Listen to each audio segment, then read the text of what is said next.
Ciclo, la educación en disputa. Un podcast de ADEMIS, Sindicato Docente. La educación en disputa.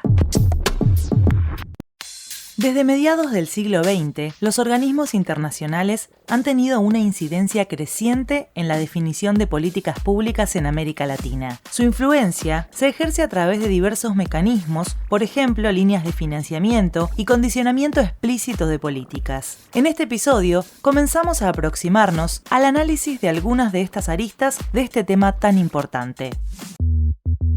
Episodio 6. Educación y soberanía. Una aproximación a la injerencia de los organismos internacionales en la educación.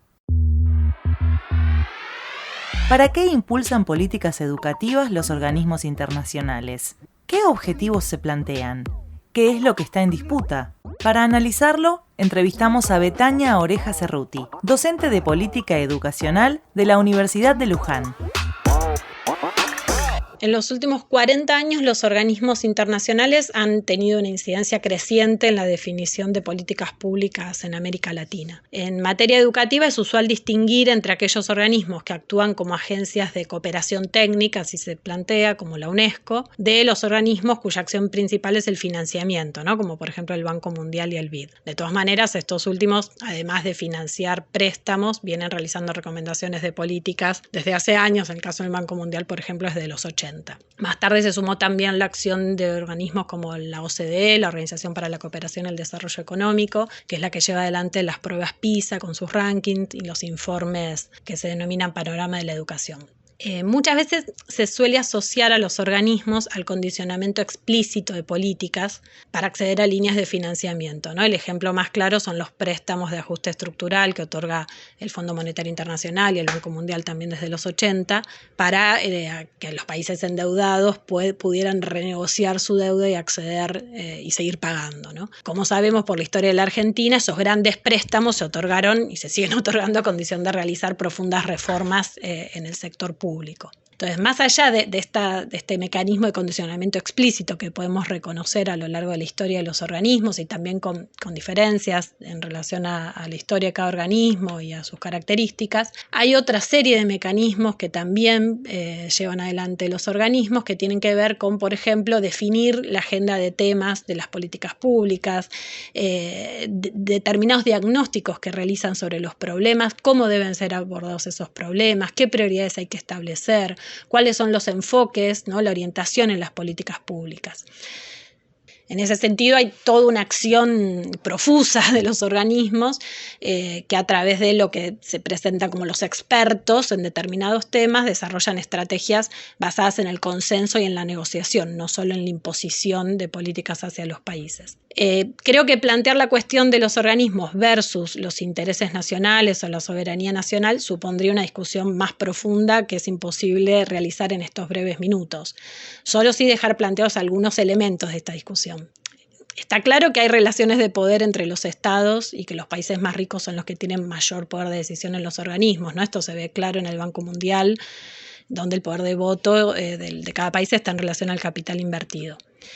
Sin embargo, creo que es necesario advertir también las fuertes coincidencias que hay entre la agenda de los organismos y del personal político que trabaja en los organismos y de intelectuales y funcionarios públicos de cada país, en los que esas recomendaciones no se les aparecen como externas, sino que son posiciones compartidas. Además, otra cuestión es ubicar a los organismos versus los intereses nacionales, implicaría que discutiéramos las posiciones ligadas al nacionalismo y a las contradicciones de clase dentro de cada estado, ¿no? como espacio nacional de la acumulación de capital, proceso que es mundial.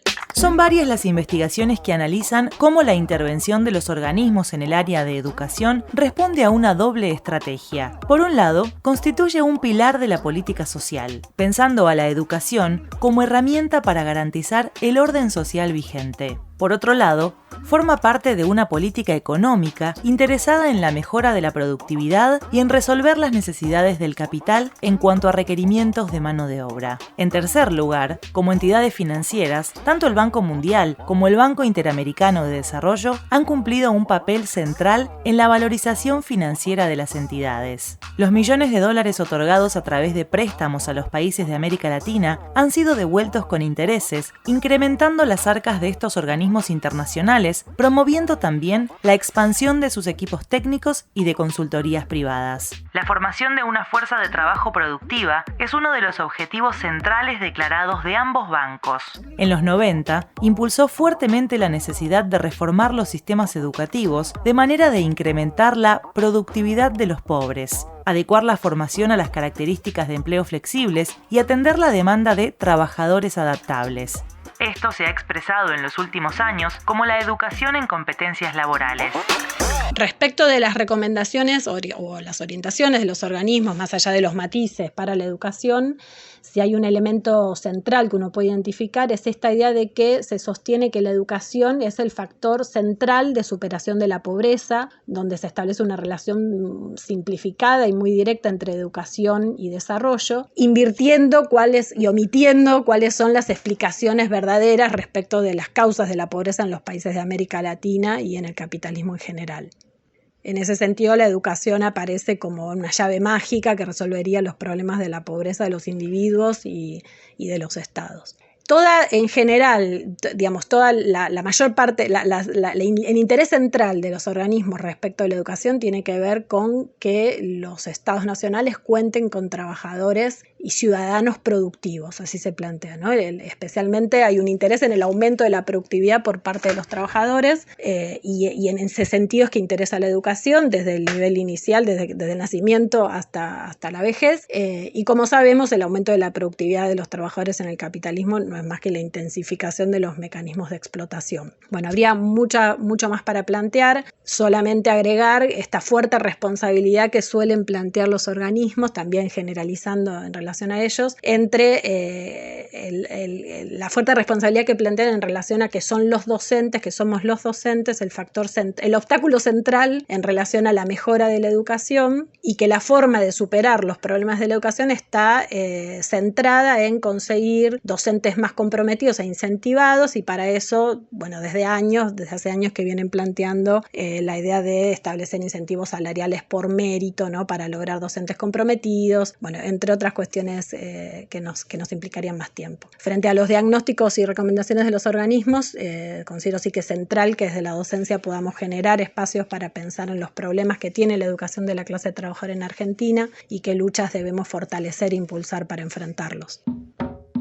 En los últimos 15 años, y luego del impacto de las crisis de fines del siglo XX, con las rebeliones populares que en todo el continente sudamericano cuestionaron las políticas neoliberales y el imperialismo norteamericano, llegando a poner en cuestión el orden político, los organismos han multiplicado sus iniciativas para desarrollar una mayor contención social. En la actualidad, los organismos manifiestan su preocupación ante la situación de los llamados jóvenes en riesgo en América Latina. Así se plantea en la estrategia social del Banco Interamericano de Desarrollo.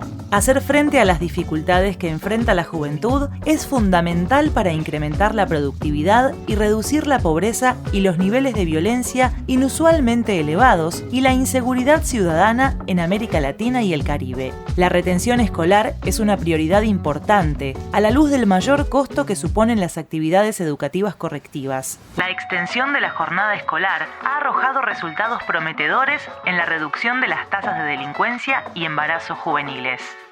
El Banco Interamericano de Desarrollo destaca la necesidad de realizar intervenciones deportivas, musicales, artísticas, que favorecen el desarrollo de aptitudes no cognitivas y que contribuyen a reducir las conductas riesgosas y mejorar los resultados laborales a largo plazo. Frente a las graves consecuencias de la crisis que se ha profundizado con la pandemia, muchos de estos viejos mecanismos se han vuelto a poner en marcha y buscan ser implementados junto a los procesos de ajuste que se despliegan en la región. Durante el kirchnerismo, habilitadas por lo establecido en la Ley de Educación Nacional, fueron tomando posición las ONGs y fundaciones ligadas a las grandes corporaciones capitalistas, profundizando las políticas privatizadoras de los 90, pero a través de diferentes mecanismos.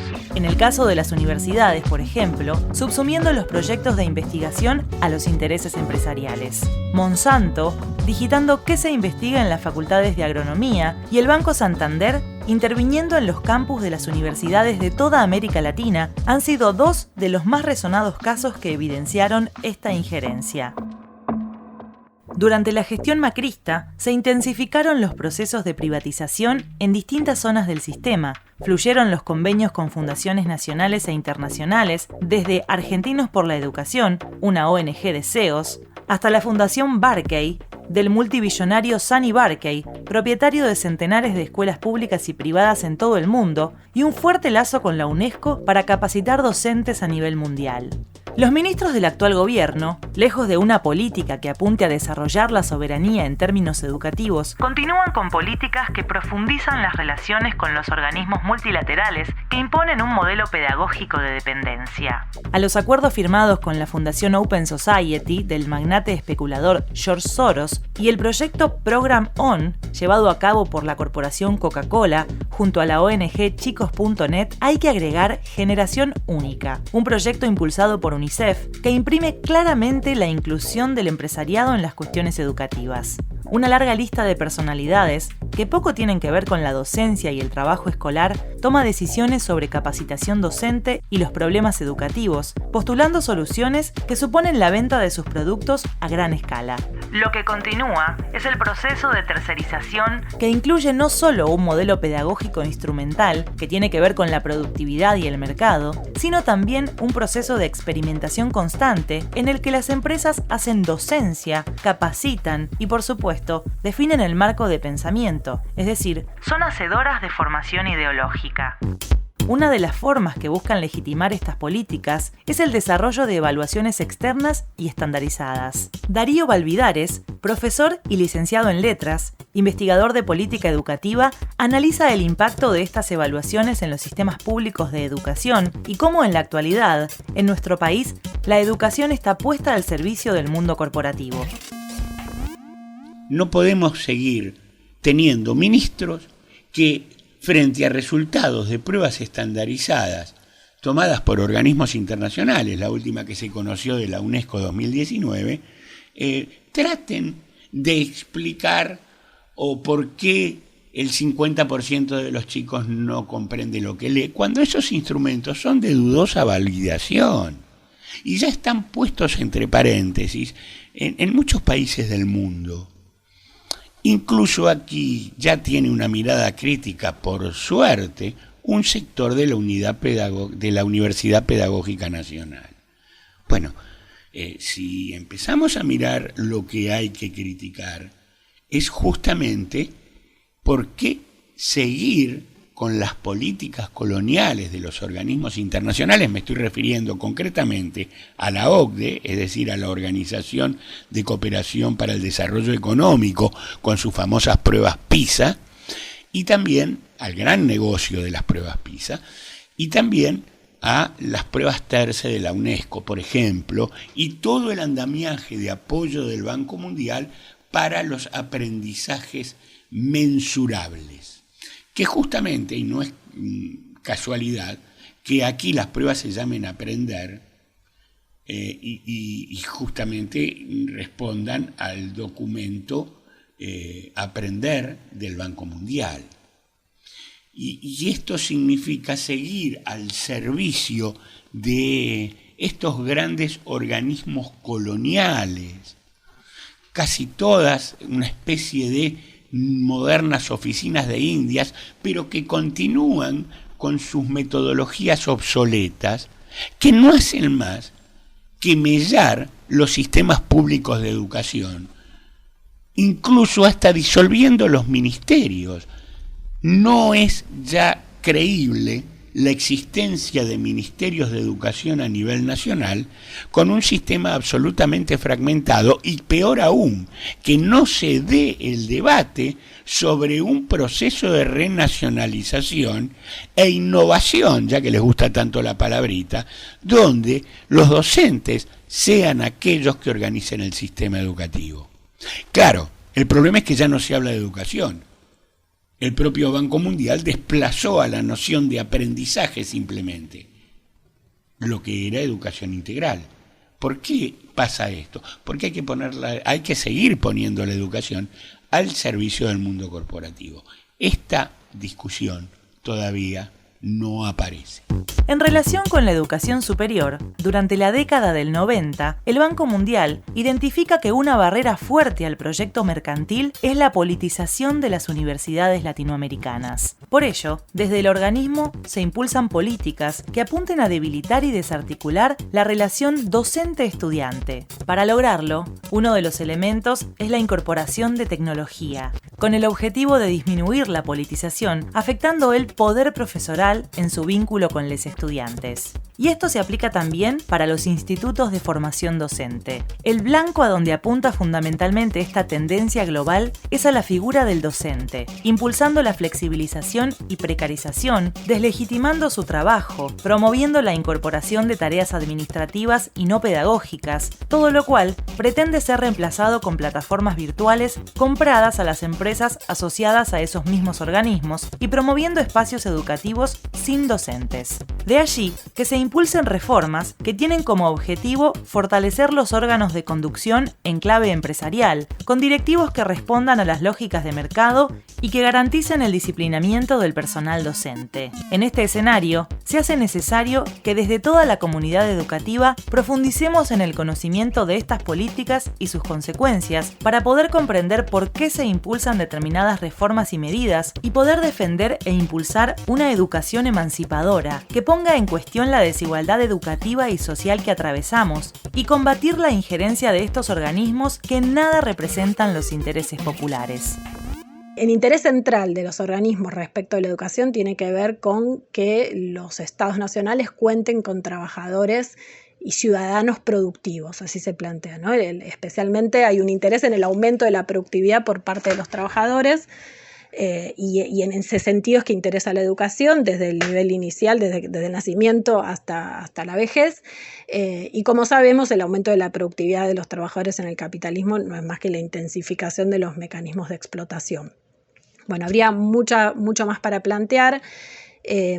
Solamente agregar esta fuerte responsabilidad que suelen plantear los organismos, también generalizando en relación a ellos, entre la fuerte responsabilidad que plantean en relación a que son los docentes, que somos los docentes, el obstáculo central en relación a la mejora de la educación, y que la forma de superar los problemas de la educación está centrada en conseguir docentes más comprometidos e incentivados, y para eso, bueno, desde hace años que vienen planteando la idea de establecer incentivos salariales por mérito, ¿no? Para lograr docentes comprometidos, bueno, entre otras cuestiones que nos implicarían más tiempo.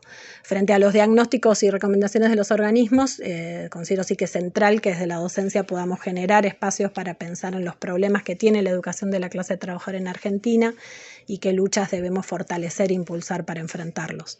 Ciclo: La educación en disputa. Un podcast de ADEMIS, Sindicato Docente. La educación en disputa.